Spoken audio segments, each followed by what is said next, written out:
جی پیارے بچوں، السلام علیکم ورحمۃ اللہ وبرکاتہ۔ زکوٰۃ کا ٹاپک آپ سن رہے ہیں۔ زکوٰۃ کے متعلق جتنے بھی شارٹ کویسچن تھے آپ تفصیلی طور پہ سماعت کر چکے ہیں۔ تو ایک لانگ کویسچن ہے زکوٰۃ کے معاشی فوائد کے متعلق۔ بورڈ کا یہ حصہ ہے، بڑا اہم کویسچن ہے۔ اسلام کے معاشی نظام میں زکوٰۃ کی بنیادی حیثیت بیان کریں، یعنی اسلام کا جو معاشی نظام ہے اس کے اندر زکوٰۃ کو کیا حیثیت حاصل ہے، زکوٰۃ کے کیا فوائد ہیں، یعنی زکوٰۃ ادا کرنے سے معاشی نظام پر کیا اثر پڑتا ہے۔ تو اسی جو اسٹیٹمنٹ ہے اسی کے متبادل اور بھی اسٹیٹمنٹ ہو سکتی ہے۔ زکوٰۃ کے معاشی فوائد بیان کریں۔ جی، زکوٰۃ کے معاشی فوائد بیان کریں۔ تو زکوٰۃ کے معاشی بے شمار فوائد ہیں۔ جب زکوٰۃ ادا کی جائے تو معاشی نظام مستحکم ہو جاتا ہے، معاشی نظام مضبوط ہو جاتا ہے۔ سب سے پہلا اور اہم ترین جو فائدہ ہے وہ ہے سودی نظام کا خاتمہ۔ سودی نظام کا خاتمہ، کیونکہ جب زکوٰۃ نہیں ادا کی جاتی، امیر طبقہ اپنی دولت پر سانپ بن کر بیٹھ جاتے ہیں، زکوٰۃ ادا نہیں کرتے، تو غریب طبقہ بیچارہ جن کے پاس ضروریات پوری کرنے کے لیے کوئی سورسز نہیں ہوتے، وسائل نہیں ہوتے، تو پھر وہ ادھار پیسے لیتے ہیں، اسی طرح کسی اور صورت کو اختیار کر لیتے ہیں اپنی ضروریات پوری کرنے کے لیے۔ تو خاص طور پہ جب وہ کسی سے ادھار پیسہ لیتے ہیں تو ادھار دینے والا وہ اس پہ سود وصول کرتا ہے۔ وہ غریب بیچارے مجبوراً سود پر پیسہ لیتے ہیں اور امیر جو ہے وہ پیسہ اپنا سود پر دیتے ہیں۔ لیکن اگر زکوٰۃ ادا کی جائے، امیر طبقہ جن پر زکوٰۃ واجب ہے، ضروری ہے، لازم ہے، وہ زکوٰۃ ادا کرے، تو غریب طبقہ جن کی ضروریات ہیں اور وہ اپنی پوری کرنے کے لیے مختلف غلط ذرائع اختیار کرتے ہیں، جب ان کو زکوٰۃ دی جائے گی تو ظاہر ہے ان کی ضروریات پوری ہوں گی۔ جب ضروریات پوری ہوں گی تو وہ سود نہیں لیں گے اور اس طرح سودی نظام کا خاتمہ ہو جائے گا۔ تو پیارے بچوں، اگلی ہماری ہیڈنگ بنے گی مفلوج معاشی نظام کا حل۔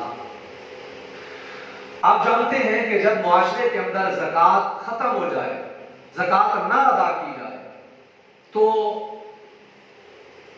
معاشی نظام جو ہے وہ مفلوج ہو کر رہ جاتا ہے، وہ جام ہو جاتا ہے، وہ رک جاتا ہے، معاشی نظام کمزور پڑ جاتا ہے۔ لیکن جو ہی زکوٰۃ کا رواج عام ہو جائے، زکوٰۃ لوگ دینا شروع ہو جائے، تو پھر وہ جو مفلوج معاشی نظام تھا، وہ اس کا جو فالج تھا، اس کا جو مفلوجی جو ایک سسٹم تھا وہ ختم ہو جائے گا۔ تو یہاں ایک MCQ بھی بن سکتا ہے کہ مفلوج معاشی نظام کا بہترین حل کیا ہے؟ نماز، روزہ، زکوٰۃ، حج۔ تو اس کا جواب آئے گا زکوٰۃ۔ تو یہ ایک شارٹ MCQ ہے۔ اسی طرح جب زکوٰۃ امیر لوگ غریبوں کو دیں گے تو امیروں کے ہاتھ سے پیسہ جو ہے وہ غریبوں کے پاس جائے گا، امیروں کے دولت غریبوں کے پاس جائے گی۔ تو اس نظام کو پیسے کا جو نظام عدل بدل ہو رہا ہے، اس کو کہتے ہیں دولت کی گردش۔ یعنی یہ بھی زکوٰۃ کا فائدہ ہے۔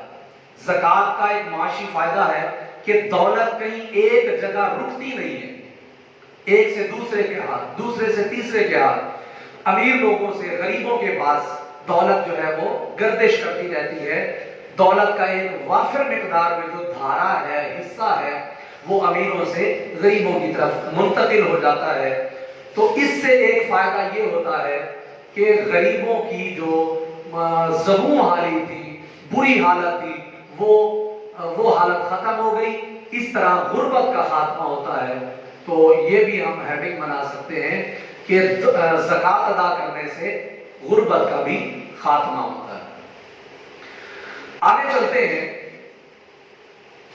قرآن مجید کی آیت ہمارے سلیبس کے اندر موجود ہے، شارٹ کوسچن بھی بن سکتا ہے، وہ یہ ہے کہ سود کی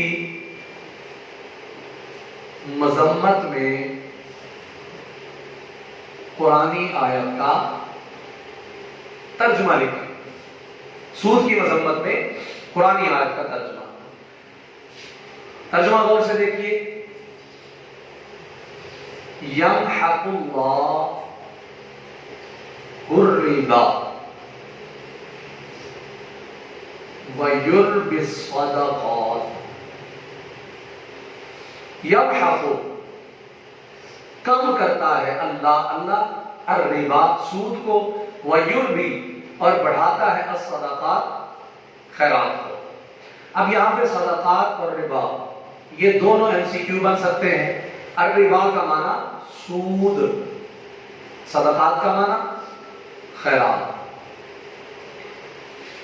مٹاتا ہے اللہ سود کو اور بڑھاتا ہے ڈیش کو، یہاں پہ یہ MCQ بن سکتا ہے خیرات کو۔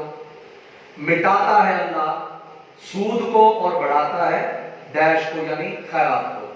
اسی طرح مٹاتا ہے اللہ ڈیش کو اور بڑھاتا ہے خیرات کو، تو یہاں پہ سود MCQ بنے گا۔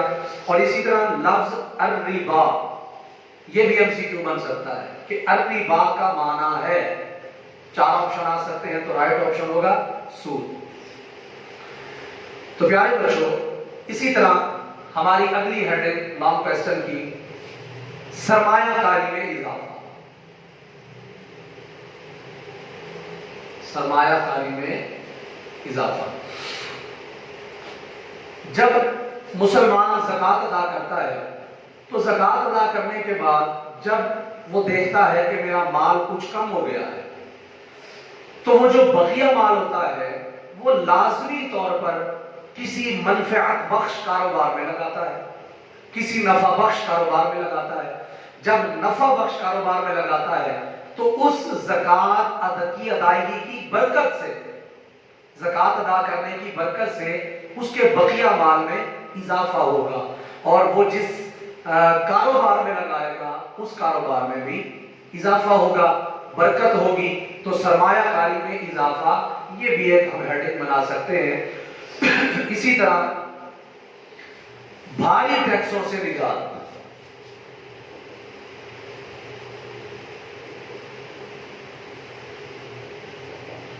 چونکہ زکوٰۃ کی شرح جو ہے وہ کتنی ہے 2.5%، یہ MCQ بنے گا۔ زکوٰۃ کی شرح ہے 2%، 2.5%، 3%، 4%، تو یہاں یہ MCQ بنا سکتے ہیں۔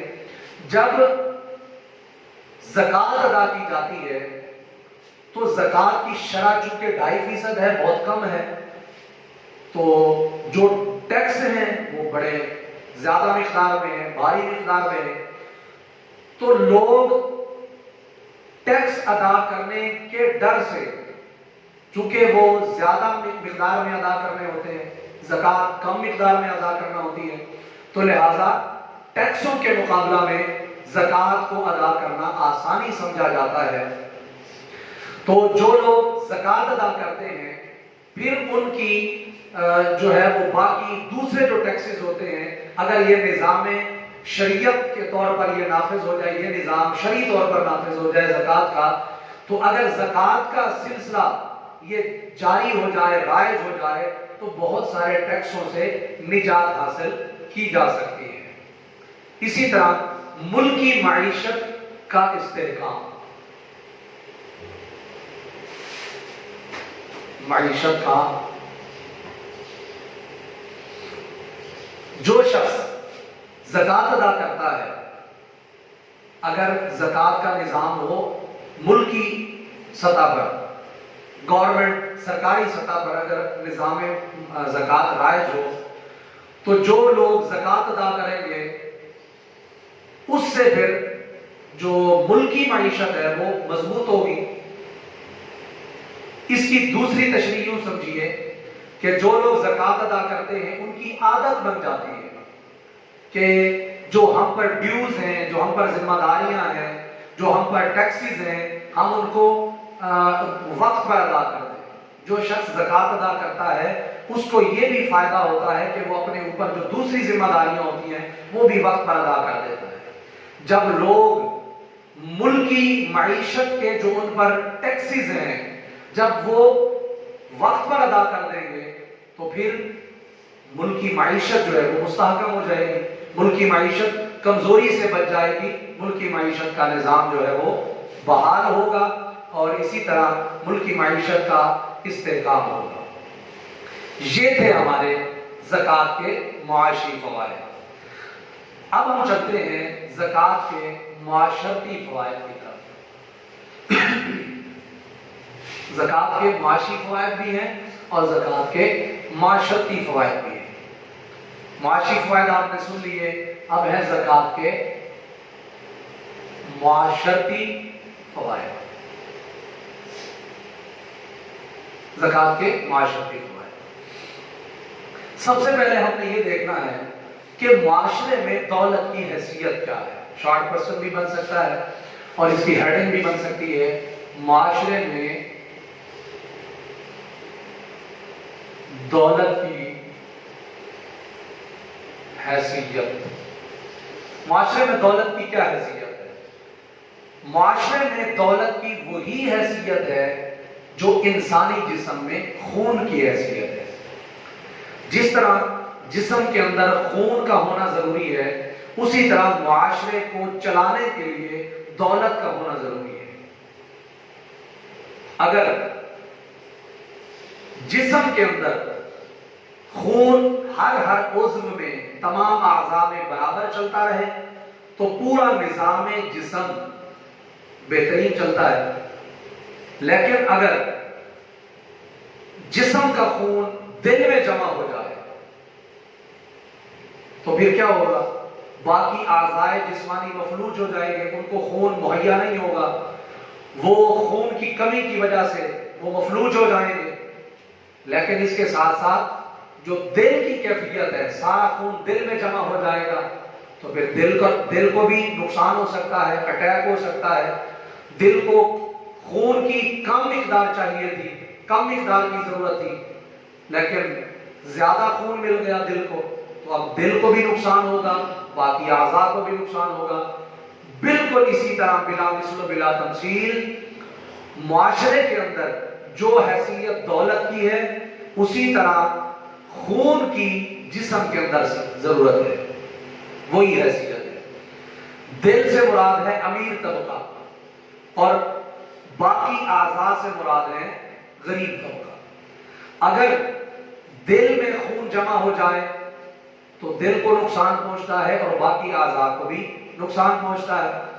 اسی طرح اگر معاشرے کے امیر طبقہ کے پاس صرف دولت جمع ہو جائے تو اس سے غریب طبقہ کو بھی نقصان ہوگا اور امیر طبقہ کو بھی نقصان ہوگا۔ غریب طبقہ کو نقصان کیا ہوگا؟ وہ یہ ہوگا کہ ان کی ضروریات پوری نہیں ہوں گی، وہ مفلوج ہو جائیں گے۔ اور امیر طبقہ کو کیا نقصان پہنچے گا؟ امیر طبقہ کو نقصان یہ پہنچے گا کہ وہ بہت ساری اخلاقی برائیوں کا شکار ہو جائیں گے، بہت ساری اخلاقی برائیوں کا شکار ہو جائیں گے۔ تو یہاں پر ایک شارٹ کوسچن بن سکتا ہے کہ دولت کی فراوانی سے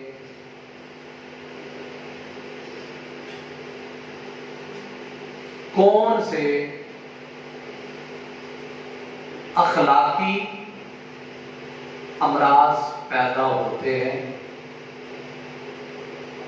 دولت کی فراوانی سے کون سے اخلاقی امراض پیدا ہوتے ہیں؟ جب دولت بڑھ جاتی ہے، دولت کا اضافہ ہو جاتا ہے، فراوانی ہو جاتی ہے، تو پھر دولت مند جو ثروت صاحب ثروت لوگ ہوتے ہیں ان کے اندر عیاشی، آرام کوشی اور فکر آخرت سے غفلت شعاری، تو یہ تین امراض جو ہماری بک کے اندر، ٹیکسٹ بک کے اندر موجود ہیں، عیاشی، آرام کوشی اور فکر آخرت سے غفلت شعاری، دولت کی فراوانی سے یہ اخلاقی امراض پیدا ہوتے ہیں۔ یہ شارٹ کوسچن بنتا ہے، یہ غور سے دیکھ لیجئے۔ اسی طرح آپ ہیڈنگ دے سکتے ہیں اخلاقی امراض کا خاتمہ۔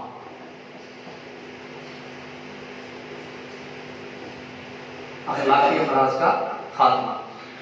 تو زکوٰۃ ادا کرنے سے ایک معاشرتی فائدہ یہ ہوتا ہے کہ جب امیر لوگ زکوٰۃ ادا کریں گے تو ان سے کچھ رقم جو ہے وہ غریبوں کے پاس چلی جائے گی، اور ان کے پاس ساری رقم جمع نہیں رہے گی، تو لہٰذا وہ جو عیاشی، آرام کوشی اور فکر آخرت سے غفلت تھی، ان اخلاقی امراض سے امیر طبقہ جو ہے وہ بچ جائے گا، محفوظ ہو جائے گا۔ اسی طرح ایک اور ہیڈنگ یہاں بن سکتی ہے طبقاتی کشمکش کا خاتمہ۔ اب اسی ہیڈنگ پہ غور کریں، طبقاتی کشمکش کا خاتمہ۔ طبقاتی کشمکش کیا ہے؟ غریب طبقہ، امیر طبقہ۔ اگر زکوٰۃ ادا نہ کی جائے تو جو امیر طبقہ ہے ان لوگوں کے دلوں میں غریبوں کی جو ہے وہ تحقیر پیدا ہوگی، وہ غریبوں کو گھٹیا نظر سے دیکھیں گے، حقارت کی نظر سے دیکھیں گے، اور اسی طرح غریب طبقہ جو ہے ان کے دلوں میں امیروں کی نفرت پیدا ہوگی۔ یہ ہے طبقاتی کشمکش۔ امیر لوگ غریبوں کو گھٹیا نظر سے دیکھیں گے، غریب لوگوں کے دلوں میں امیروں کی نفرت پیدا ہوگی۔ لیکن اگر زکوٰۃ ادا کی جائے، امیر لوگ غریبوں کو زکوٰۃ دیں، ان کی خدمت کریں، تو امیروں کے دل میں، امیروں کی نظر میں غریبوں کی گھٹیا اور حقارت نہیں ہوگی، ان کی عزت ہوگی۔ اسی طرح غریبوں کے دل میں امیروں کے بارے میں محبت ہوگی، عزت ہوگی، احترام ہوگا۔ تو گویا زکوٰۃ کا نظام، زکوٰۃ کی ادائیگی کا جو نظام ہے، اس سے معاشرے کے اندر طبقاتی کشمکش کا خاتمہ کیا جا سکتا ہے۔ اسی طرح آخر میں آپ دیکھیں آیت دی ہوئی ہے کہ اللہ تعالیٰ نے نبی کریم صلی اللہ علیہ وآلہ وسلم کو حکم دیا کہ جیسے ہی مدینہ کے اندر اسلامی نظام قائم ہو گیا، اسلامی ریاست قائم ہو گئی، تو فوراً اللہ تعالیٰ نے نبی پاک علیہ السلام کو حکم دیا۔ کیا حکم دیا؟ جس کی ہم ہیڈنگ بنا سکتے ہیں تزکیہ مال۔ یہ بھی زکوٰۃ کے فوائد میں سے ہے، تزکیہ مال۔ تو اللہ تعالیٰ نے کیا حکم دیا؟ فرمایا اے پیارے نبی، خذ من اموالہم صدقۃ تطہرہم وتزکیہم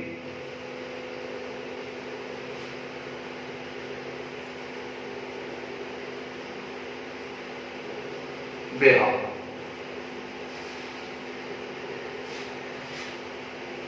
جی، خذ من اموالہم، اللہ تعالیٰ نے کیا فرمایا؟ اے پیارے نبی، خذ لے لیجئے، من اموالہم، امیر لوگوں کے مالوں میں سے، صدقۃ، زکوٰۃ۔ تو اس کا فائدہ کیا ہوگا؟ تو طہرہم، آپ ان کو پاک کریں گے، وتزکیہم بہا، اور اس زکوٰۃ کے ذریعے آپ ان کا تزکیہ کریں گے، ان کو آپ پاک کریں گے، یعنی ان کو پاک و پاکیزہ کر دیں گے۔ تزکیہ مال یعنی زکوٰۃ ادا کرنے کا ایک فائدہ یہ ہے کہ جس مال سے زکوٰۃ دی جاتی ہے وہ مال بھی پاک ہو جاتا ہے، اور جس شخص سے زکوٰۃ لی جاتی ہے وہ شخص بھی پاک ہو جاتا ہے۔ تو اس طرح ہمارا یہ آج کا عام کوسچن جو ہے وہ اختتام کی طرف جا رہا ہے، اختتام پذیر ہوتا ہے۔ آج ہم نے زکوٰۃ کے معاشی فوائد بھی پڑھے اور معاشرتی فوائد بھی پڑھے۔ امید کرتا ہوں کہ آپ کو یہ سوال جو ہے